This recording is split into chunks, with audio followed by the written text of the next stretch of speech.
karyawan di salah satu divisi di perusahaan saya berhasil melahirkan inovasi. Sayangnya, divisi lain tidak mengadopsinya.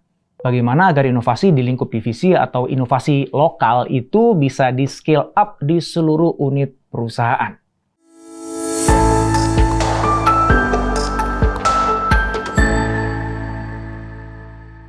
Setidaknya ada 3 hal yang bisa membuat akhirnya sebuah inovasi yang bagus tercipta di satu bagian kemudian tidak bisa di-scale company-wide. Yang pertama adalah adanya mitos keunikan lokal. Maksudnya gini, jadi kalau ada satu bagian yang melahirkan inovasi dan itu ternyata works, bagus untuk bagian itu, kemudian orang ngelihatnya gini, wah keren ya kamu bisa buat itu, tapi kayaknya kalau aku pakai cara kamu itu di tempatku nggak akan works deh. Kan situasi kita kan beda bro, kerjaan kita kan beda, orang-orang kan beda. Gitu. Dan mindset itu akhirnya udah ngebuat bahwa inovasi itu nggak gerak kemana-mana kan. Nggak ada orang yang mau ambil inisiatif untuk mengadopsi gitu. Bahkan mungkin kalau orang di bagian yang udah berhasil tadi itu nawarin inovasinya ke orang lain pun juga belum tuh diterima juga. Karena udah kejebak dengan mitos keunikan lokal tadi. Ya kan beda bro, gitu ya. Terus yang kedua adalah kerap kali di perusahaan itu insentif yang diberikan pada karyawan itu terkunci pada bidang kerjanya saja, pada KPI-nya dia saja gitu. Sehingga dia ada, mungkin nggak disadari ya, kecenderungan untuk, yaudahlah gue kan pengen bagian gue yang kelihatan keren dong, paling bagus dong gitu. Yang paling kinerjanya paling bagus dong, paling efisien dong kan gitu kan. Dan gue udah berhasil menghasilkan inovasi ini nih, yang ngebuat gue jadi kelihatan lebih keren dibandingkan departemen yang lain. Yang ngebuat departemen gue lebih unggul dibandingkan yang lain, sehingga itu membuka jalur mungkin promosi atau kenaikan jabatan yang lebih tinggi bagi gue dan tim gue gitu. Sih ngapain juga gue share ini ke orang-orang lain gitu. Nah, jadi udah kebayang ya, 2 tadi. Kalau yang pertama mitos keunikan lokal tuh ngebuat orang jadi nggak mau mengadopsi. Kalau yang kedua tadi adanya insentif yang tanpa disadari ngebuat jadi kompetitif antara satu bagian dengan bagian yang lain, ngebuat inovasi yang udah berhasil dibuat ini nggak mau di-share. Nah, 2 ini aja udah ngebuat inovasi yang bagus akhirnya nggak kemana-mana, berhenti di situ. Yang ketiga, ini lebih netral sih ya. Yang ketiga itu emang nggak ada informasi itu. Jadi nggak ada orang yang tahu bahwa di perusahaan itu ada sekelompok bagian atau unit yang punya inovasi yang keren banget. Nggak ada yang tahu cuma dia doang gitu. Ya kalau nggak ada yang tahu gimana ada orang yang mau mengadopsi itu, ya kan? Lalu gimana dong solusinya?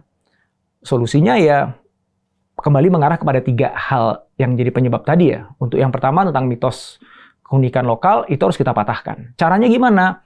Buatlah pertemuan antar bagian, antar divisi yang mana masing-masing bisa share apa yang mereka berhasil wujudkan dari sisi inovasi, cara baru dan lain sebagainya. Yang itu punya value, yang itu memungkinkan juga untuk bisa diadopsi oleh tempat yang lain.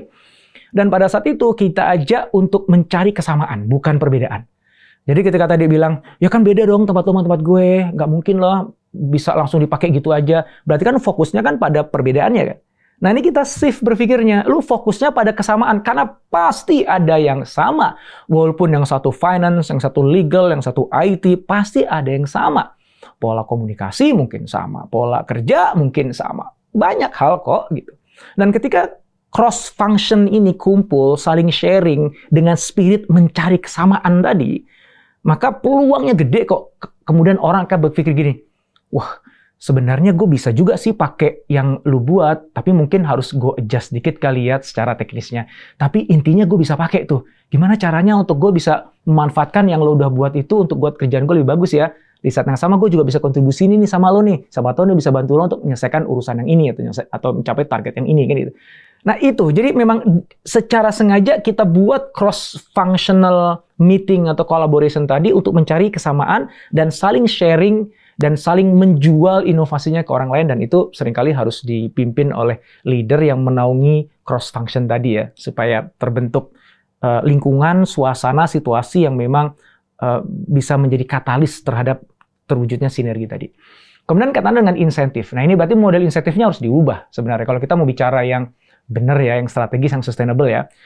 Jadi yang menarik itu ya di Microsoft itu kawan saya Vero itu cerita waktu dia kerja di Microsoft ya, ada 2 KPI yang menarik menurut saya. Yaitu orang itu dapat nilai positif ketika dia memberi bantuan kepada departemen yang lain. Ya, oke lah, wajar lah, itu mah biasa kali Mas Indra. Oke, yang kedua nih, yang nggak biasa. Apa itu?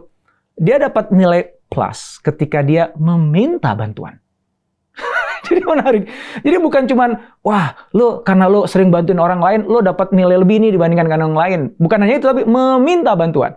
Karena dua ini tuh harus kejadian. Kalau misalnya lo pengen ngasih, tapi nggak ada yang merasa butuh, nggak ada yang minta, mau ngasih ke siapa gitu kan.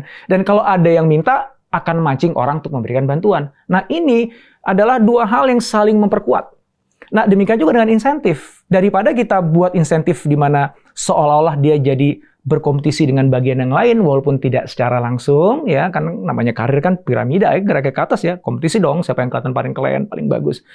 Alih-alih itu, kita buat supaya mereka dapat insentif, baik ketika mereka mengadopsi inovasi orang lain, ataupun ketika mereka bisa menjual inovasinya dia untuk diadopsi oleh bagian yang lain. Jadi, yang memberi itu dapat insentif, yang mengambil dapat insentif. Nah, itu jadi terinspirasi dari Microsoft tadi kan bisa juga kan kita buat begitu kan. Ya. Yang ketiga kaitannya dengan informasi. Nah, ini yang paling simpel sih sebenarnya. Ya buat aja kayak platform di mana semua orang bisa tahu inovasi yang terakhir di perusahaan itu apa aja gitu ya. Dibuat sangat terbuka kayak Wikipedia tapi isinya adalah inovasi-inovasi yang pernah dihasilkan di perusahaan Anda, orang tinggal download caranya, tinggal aplikasikan gitu.